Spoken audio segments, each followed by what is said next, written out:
darling heart, and welcome to the Drink Less, Live Better podcast. This is the podcast that helps you to see that drinking less doesn't need to be stressful, lonely or boring. I'm your host, Sarah Williamson, and I decided to have a year alcohol-free as a little life experiment and haven't looked back.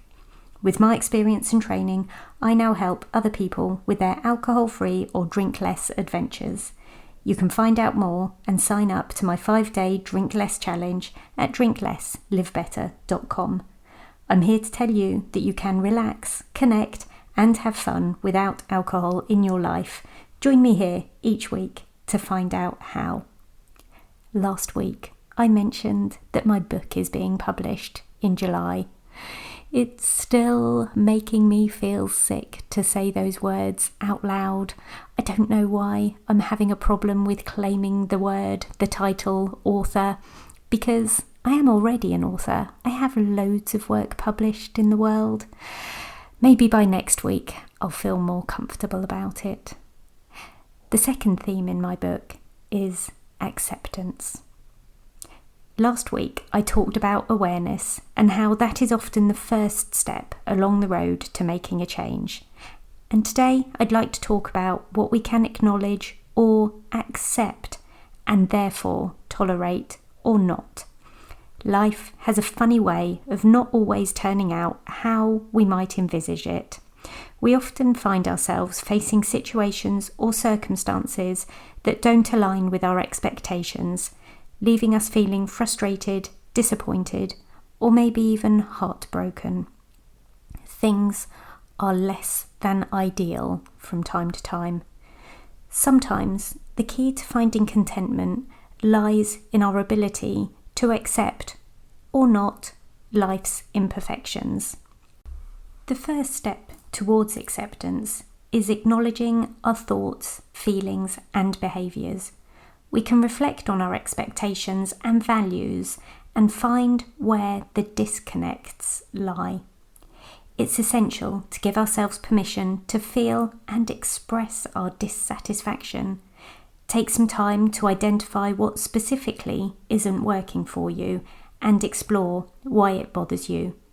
By understanding the root of our discontentment, we can gain clarity on our desires and the gap between reality and our ideal vision.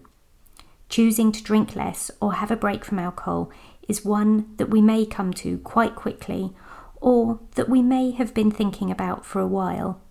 In my case, it was a decision I arrived at 2.5 years after thinking about it. Ah yes, the thinking place. That place where we know change is coming, but we haven't quite accepted it yet. The liminal space. Go back and listen to episode 27 if you haven't heard it. In fact, go back and listen again, even if you have. Once we've acknowledged our feelings, it's time to shift our perspective. Consider reframing the situation and viewing it from a different angle. Often, what initially appears as a setback or disappointment can present an unforeseen opportunity, perhaps for growth or maybe self-discovery. Embrace the idea that life's detours might lead to new and unexpected places. I came to the decision that alcohol was taking more from me emotionally, physically and spiritually than it was giving. The small window of pleasure that alcohol used to give me was more and more outweighed by the negative. But accepting this was hard. The impact that alcohol was having on my relationships with my children and other people in my life was becoming more and more apparent. I would never have admitted this to you at the time. Of course I wouldn't. I wanted to focus on justifying my behaviour. But not anymore. Mostly peaceful acceptance of what went before so that I can move on today. I came to accept that whatever other people were thinking wasn't my business. I worried and worried about how my decision not to drink was going to be taken by other people, and it's only now that I can say none of that stuff matters. The decision is yours, and it's for you. Accepting you are enough of a reason might take some getting used to, but it is so worth it. Oh, and by the way, you are not broken. You might be wrestling with what you are getting ready to do next, but never, ever think that you are the problem. Alcohol is the problem. You are okay exactly as you are, and you will be in the future. It helped me to remember one of the biggest obstacles to acceptance was my desire for control. We often cling to our expectations, attempting to mould life according to our wishes. However, true acceptance requires letting go of the need to control every outcome. Understand that some things are beyond our influence, and that's okay. Embrace the concept of surrendering to the flow of life.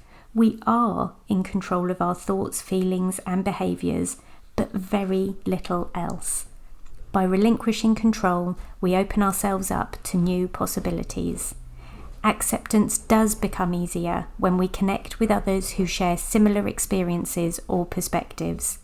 Seek out supportive communities, friends, mentors, or coaches who can provide guidance and empathy during challenging times. Engaging in open conversations about our struggles and sharing our stories can be therapeutic and remind us that we're not alone in our journey. Remember, acceptance doesn't mean giving up. It means finding strength in vulnerability and forging connections that help us navigate life's uncertainties. Do bear in mind how far you've come. You are not who you were 10 years ago, and you are not who you were last month. You are changing. We all are. We're human beings. We're supposed to. When somebody says, "You've changed," we should see it for the glorious compliment it is. Recognise how far you've come already. And one final point. If you are accepting of what you want to change, be it alcohol or anything else in your life, get ready for action, because if not now, then when? Please check out the show notes on this or any other episode. You'll see the link to a hidden podcast episode to help you with your 5 p.m. cravings, and you'll be able to read about my one-to-one coaching program. You can also find the link to sign up and hear about the book launch. Thank you for listening in today. Come back again next week. And P.S. I believe in you.